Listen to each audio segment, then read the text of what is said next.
عزیز طلباء و طالبات السلام علیکم۔ آج ہم شاد عظیم آبادی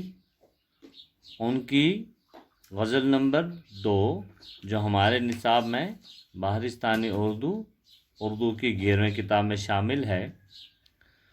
ان کے چند اشعاروں کی ہم تشریح کرنے کی کوشش کریں گے۔ شعر یوں ہے: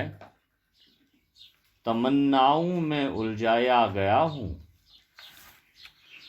تمناؤں میں الجھایا گیا ہوں،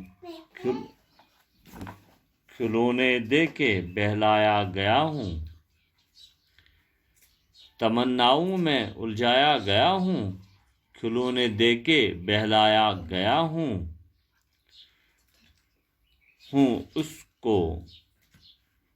اس کوچے کے ہر ذرہ سے آگاہ، ادھر سے مدتوں آیا گیا ہوں، دل مضطر سے پوچھ اے رونے کے محفل، دل مضطر سے پوچھ اے رونے کے محفل، میں خود آیا نہیں لایا گیا ہوں، نہیں تھا میں معتقد اعجاز مئی کا، نہیں تھا میں معتقد اعجاز مئی کا، بڑی مشکل سے منوایا گیا ہوں، کجا میں اور کجا اے شاد دنیا، کجا میں اور کجا اے شاد دنیا، کہاں سے کس جگہ لایا گیا ہوں۔ عزیز طلباء و طالبات، یہ ہمارے نصاب میں شامل شاد عظیم آبادی کی غزل نمبر 2 کی چند اشعار ہم نے آپ کے سامنے رکھے۔ ان کی تشریح کرنے کی ہم کوشش کریں گے۔ تمناؤں میں الجھایا گیا ہوں، کھلونے دے کے بہلایا گیا ہوں۔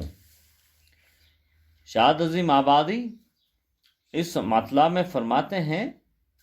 کہ دنیا کا دستور بھی کیا ہے کہ میں یہاں خواہشات میں الجھ کر رہ گیا ہوں، کہ میری تمنائیں اتنی ہے کہ جتنے بھی میری خواہش ہیں میں ان میں الجھ کے رہ گیا ہوں۔ جس طرح بچے کو کھلونا دے کر محض اسے چپ کرانے کے لیے ہم اسے کھلونے دیتے ہیں تاکہ اس کا دل بہل جائے، اسی طرح اس دنیا میں انسان کا دل خواہشات اور آرزوؤں سے بہلایا جاتا ہے، کیونکہ یہاں بھی بہت سی خواہشیں تو پوری نہیں ہو سکتی ہیں۔ اگر آپ کو یاد ہوگا تو یہ ایک بہت ہی جاندار مصرع ہے: ہزاروں خواہش ہیں ایسی کہ ہر خواہش پہ دم نکلے، بہت نکلے میرے ارمان پھر بھی بہت کم نکلے۔ اسی پس منظر کا شعر یہ بھی ہے کہ یہاں تو سبھی خواہشات جو ہے پوری نہیں ہو سکتی، بس خواہشات پوری ہونے کے دھوکے میں انسان کی زندگی گزر جاتی ہے۔ انسان یہی سوچتا ہے کہ آج نہیں تو کل میری خواہش پوری ہوگی، اس فریب اور اس دھوکہ دہی میں اس کی زندگی بیت جاتی ہے، اور آخرکار اسے احساس ہوتا ہے کہ خواہشات تو اپنی جگہ موجود ہے اور زندگی ختم ہو گئی ہے۔ اور ان خواہشاتوں کو شاعر نے کھلونے سے تشبیہ دی ہے کہ کھلونے سے کھیلتے کھیلتے جب بچہ کا بچپن جب تک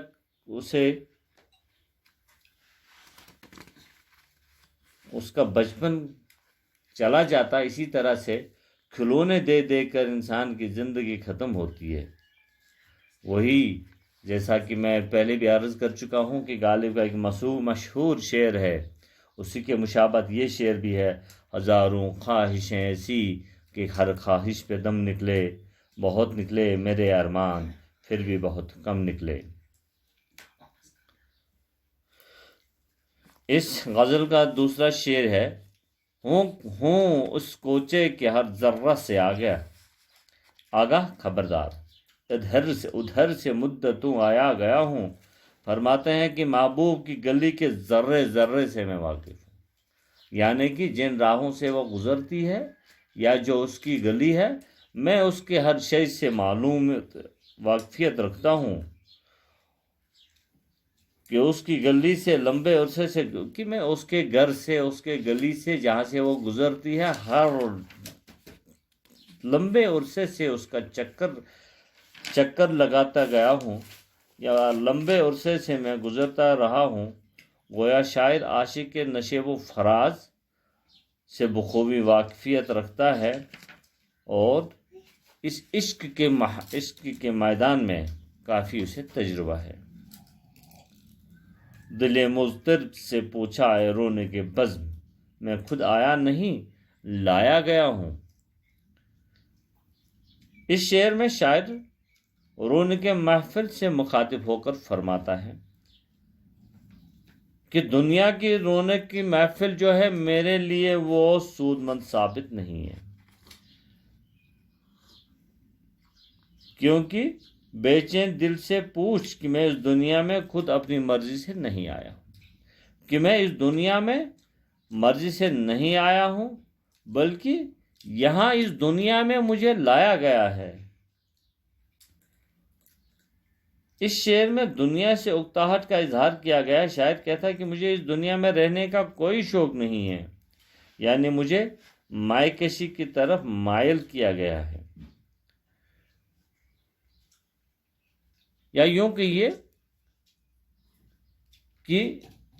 میر کا ایک مشہور شعر ہے، تہمت چند اپنے، میر کا یہ نہیں ہے، تہمت چند اپنے ذمہ در چلے، جس لیے آئے تھے سو ہم کر چلے، کہ مجھے اس دنیا میں رہنا نہیں تھا، یا مجھے اس دنیا میں لایا گیا ہے صرف اس لیے کہ کچھ چند گناہ اپنے سر لے کر پھر مجھے جو بھی تھا میرے مقدر میں وہ میں نے اپنے سر لے لیے اور پھر میں چلا گیا ہوں۔ نہ تھا میں معتقد اعجاز مئی کا، بڑی مشکل سے منوایا گیا ہوں۔ مائی کا معنی شراب ہے۔ فرماتے ہیں کہ میں شراب کے معجزے اور کرشمے سے اعتقاد نہیں رکھتا، لیکن مجھے شراب نوشی کے لیے بڑی مشکل سے منوایا گیا ہے۔ صاف اور سیدھا شعر ہے یہ۔ کجا میں کجا اے شاد دنیا، کہاں سے کس جگہ لایا گیا ہوں۔ شاعر اپنے آپ سے مخاطب ہو کر فرماتا ہے، یعنی کہ شاعر اپنے آپ سے مخاطب ہو کر فرماتا ہے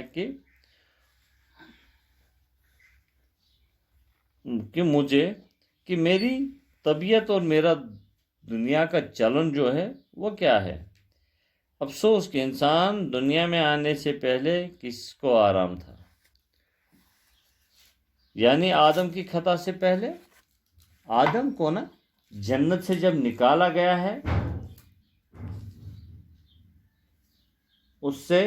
حالانکہ جنت میں سکھ تھا، لیکن اسے دنیا جیسی خراب جگہ پر آنا پڑا، اور میرے لیے تو یہ جگہ بھی کسی موافق نہیں، کسی طرح سے یہ موافق نہیں ہے۔ یعنی کہ شاعر اپنے آپ سے مخاطب ہو کر فرماتا ہے کہ مجھے دنیا راس نہیں آتی ہے، کہاں میری طبیعت اور کہاں دنیا کا چلن۔ افسوس کہ اس دنیا میں آنے سے پہلے کس آرام میں تھا، یعنی آدم کی خطا سے پہلے جنت میں سکھ تھا، لیکن اس سے دنیا جیسی خراب جگہ پر آنا پڑا، اور میرے لیے تو یہ جگہ بھی کسی طرح موافق نہیں ہے۔ عزیز طلباء و طالبات، شاد عظیم آبادی کے غزل نمبر 2 کی ہم نے تشریح کری ہے۔ اگر کہیں جگہ پر یا آپ کو کسی جگہ پر بھی کوئی بھی ڈاؤٹ رہا ہوگا تو میرے پرسنل نمبر پر آپ مجھ سے رابطہ قائم کر سکتے ہیں۔ تب تک کے لیے اللہ حافظ۔